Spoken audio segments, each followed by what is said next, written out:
top British commander in rare public dispute with U.S. over Iran intelligence. Now remember, the supposed Iran intelligence comes directly from Israel.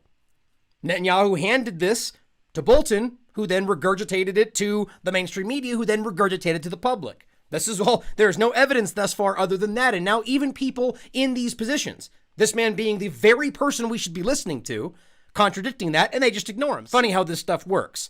But this is kind of a big deal that he's denying this. Now, an awkward public exchange unfolded between the U.S. military and its closest allied military coalition force during a Pentagon press conference on Tuesday, wherein a top British commander in charge of anti-ISIS coalition forces rebuked White House claims of the heightened Iran threat. He said, quote, "No, there's been no increased threat from Iranian-backed forces in Iraq and Syria. Period."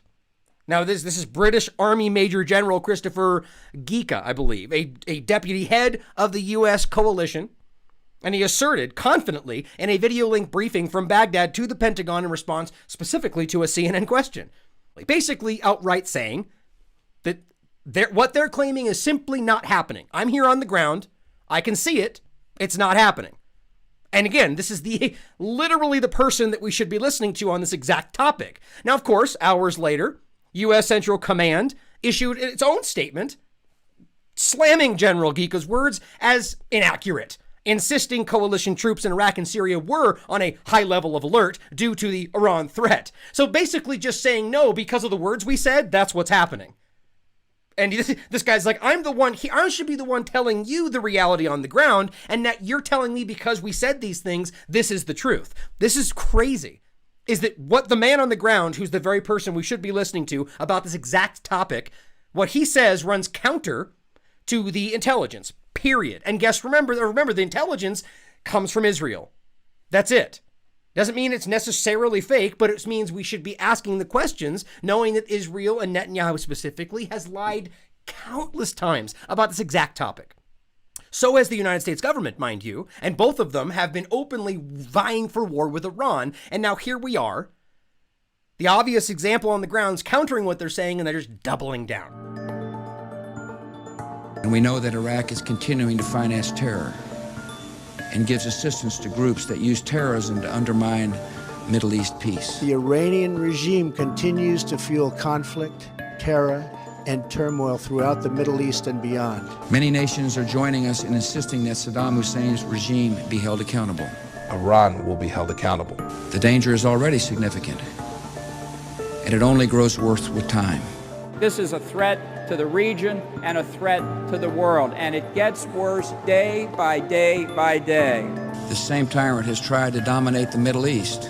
And Iran's ambition to dominate the Middle East remains. They could attack our allies or attempt to blackmail the United States. America will not be held hostage to nuclear blackmail. Regime change in Iraq is the only certain means of removing a great danger to our nation. And therefore, the only solution is to change the regime itself. Because I really do believe we will be greeted as liberators. Freedom is right around the corner. So it's hard to buy the notion that we now have to have a carrier battle group in the Persian Gulf, along with hundreds of aircraft flying in from all over the world, in order to deter Iran from attacking us. There's no evidence that Iran wants to attack us. Quite the contrary. I think they'd like very much to avoid any conflict with us under any and all circumstances. So why are we doing this? And what are the potential consequences of doing Well, I think the people that were behind this, that persuaded the president to take these actions, are hoping, frankly, that if you put large numbers of forces from the United States in close proximity to Iran in a small area like the Persian Gulf, the Gulf's only 220 miles wide, that something will happen, that something will go wrong. It sort of looks like a Gulf of Tonkin incident with missiles in the making. Now, do we benefit? It's hard to see how. I mean, the first question you should always ask before any action is taken, measure what you might gain by what you might lose. What do we gain? Is this supposed to persuade the Iranians that they should not keep some additional enriched uranium? Is this designed to make them capitulate to the series of demands that Mr. Pompeo put in front of them? If so, I think that's ludicrous. I don't see any evidence of that happening. Is this designed to drive a wedge between Russia and China? On the opposite, I think you're going to force cohesion on all of the great continental powers against us. They're going to look at any action we might take against Iran as a precursor to future action we may take against them. So I don't see the president gaining from this, but I see that he loses. I don't see how he gets reelected. I frankly think that crisis initiation is really tough. And it's very hard for me to see how the United States president can get us to war with Iran. He just said that. He literally just said, crisis initiation's tough, and how's the United States president going to get to war with Iran? Because wars don't just happen. They make the war. Which leads me to conclude that if, in fact, compromise is not coming, that the traditional way of America gets to war is what would be best for U.S. interests. The traditional way that America gets to war is what's best for the interests. Now, listen to what the traditional way is that America goes to war. Some people might think that Mr. Roosevelt wanted to get us into World War II, as David mentioned. You may recall we had to wait for Pearl Harbor. False flag. Some people might think Mr. Wilson wanted to get us into World War I. You may recall he had to wait for the Lusitania episode. Also a false flag. Some people might think that Mr. Johnson wanted to send troops to Vietnam. You may recall we had to wait for the Gulf of Tonkin episode. Total false flag. We didn't go to war with Spain until the until the Maine exploded. Probably also a false flag. May I point out that Mr. Lincoln did not feel he could call out the Federal Army until Fort Sumter was attacked, which is why he ordered the commander at Fort Sumter to do exactly that thing which the South Carolinians had said would cause an attack. Also a false flag. Do you see a pattern here? So if, in fact, the Iranians aren't going to compromise, it would be best if somebody else started the war. Period. If the Iranians don't compromise, it would be best if someone started this war. Because that is how America goes to war. You literally have the douchebags who stand up there in these think tanks and say stuff like this. It's not even thinly veiled. There's not even a semantic argument that could be made here that he actually meant something else. He straight up said someone needs to start this war. The way that all of America's other wars have been started. With a false flag. One can combine other means of pressure with sanctions. I mentioned that explosion on August 17th. We could step up the pressure. I mean, look, people, Iranian submarines periodically go down. Someday one of them might not come up. Who would know why? Somebody actually laughed in the audience when he said that. We can do a variety of things if we wish to increase the pressure. I'm not advocating that, but I'm just suggesting that this is not a either-or proposition. It's just sanctions has to succeed or other things. He's not advocating that. He's just suggesting that you can do some things, which is basically the same as advocating it. We are in the game of using covert means against the Iranians. We could get nastier at that. They're in the game of doing that to everybody. This is how America goes to war. You don't know when World War III is going to break out, but when it does, you'll know why.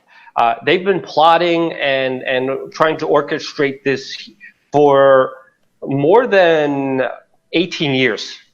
Look at the pic. I just sent you a link, Jason, on your Facebook. If you can, put this photo up because it shows the U.S. military bases that have been installed around this. This is the final chess piece. If this chess piece falls, this is going to be the last one, and it's going to signify a lot of trouble ahead. It's going to signify the involvement of China, the involvement of Russia, and this is absolutely insane. It's done not for democracy and for world safety and the threats against terrorism. It's done for, of course, many other reasons that are not for the benefit of the people. Politically, this is going to hurt worse than anything else we've done in the Middle East because you have, Russia saying no, no, no. Even Pakistan is vocalizing they don't want this to happen. And remember, Pakistan has pretty much been our houseboy in the war on terror, doing almost everything we say. President Trump says that he doesn't want war with Iran, but that's exactly what he wants. Because that's exactly what Saudi Arabia, Netanyahu, Al-Qaeda, Bolton, Haley, and other neocons and neolibs want. That's what he puts first, not America.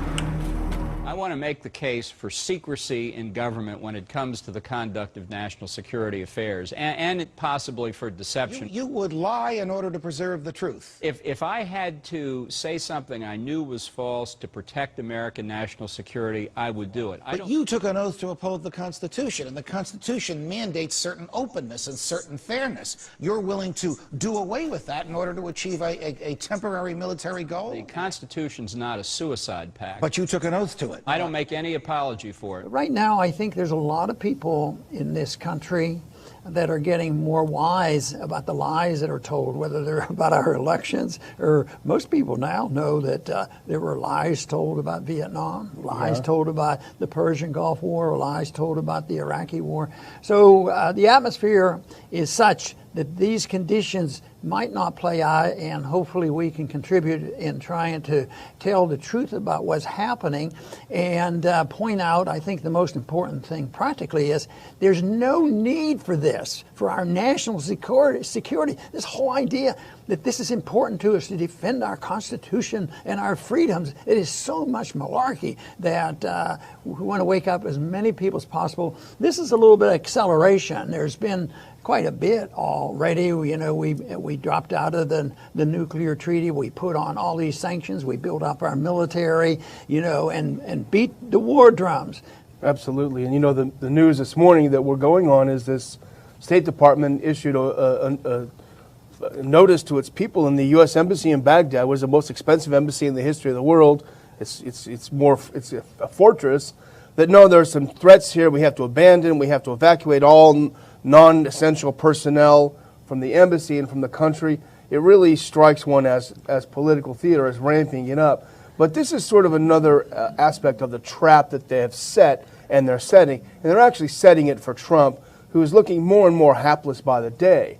Because what they're doing is they're establishing, the neocons I'm talking about, establishing as fact that anything that happens in the region is all Iran's fault, while tightening the noose, bringing in more troops, more ships, more bombers, closer and closer, just waiting for them to make a wrong move. Iran is not Iraq in 2003. It's not Libya in 2011. It's not a defeated country. Iran has the ability to strike back. In the Persian Gulf, there are plenty of American targets in the Persian Gulf. There are plenty of American targets in Qatar, for example. They have a big air base there. Iran can set off fires in Syria, Iraq, in Israel. It also has the ability to choke the world's oil supply by closing down the Straits of Hormuz. So if the Americans want a war, then this is not going to be a one-sided war. It will be a catastrophic war, not just for Iran, and it will be for Iran as well, but for the West and for Israel and for the Persian Gulf region. I've fought Iranians before on the ground in Iraq, Najaf 2004. It was bloody. We won. And I'd fight Iran again if necessary, but this is not necessary. Sending 120,000 troops into the Middle East because of provocations from Iran. I mean, we had provocations back in September. They attacked the Baghdad embassy. Secretary Mattis, who's fought Iranians, he said, no, we're not going to get into a war. This is chicken hawks in the administration. I mean, if you saw a definition of chicken hawks in a dictionary, it would be John Bolton and Donald Trump. And by the way, I think we all know who's the hawk and who's the chicken. I don't think that Trump even has control over his national security advisor right now. He's trying to drag us into a war with Iran, just like he did 15 years ago in Iraq. Israel's Mossad, their motto is, by deception, we wage war, okay? All intelligence agencies operate on deception. And the best deceivers are the ones that lay layers and layers and layers of deception. You pull back one layer of deception, and there's 5 more layers of deception. You can't figure out who did what. It's going to be filling Trump's ears with whatever it is that Netanyahu has his little puppet John Bolton doing. I think we have to face some uncomfortable realities of who's really free and who should be pushing their culture on the world. They should not be pushing theirs on us. But good Lord, should we stop pushing our agenda on other people? We would be greeted as liberators, they said. And that is always a red flag that says that America is trying to make the case not just for the public, but for an occupation. That's rhetoric for an occupation. The only reason you would talk about this liberator stuff is so you could charge up any kind of dissent in Iran and then take advantage of it if there's an occupation or invasion or something like that, to pit the people against their government. Very subversive stuff.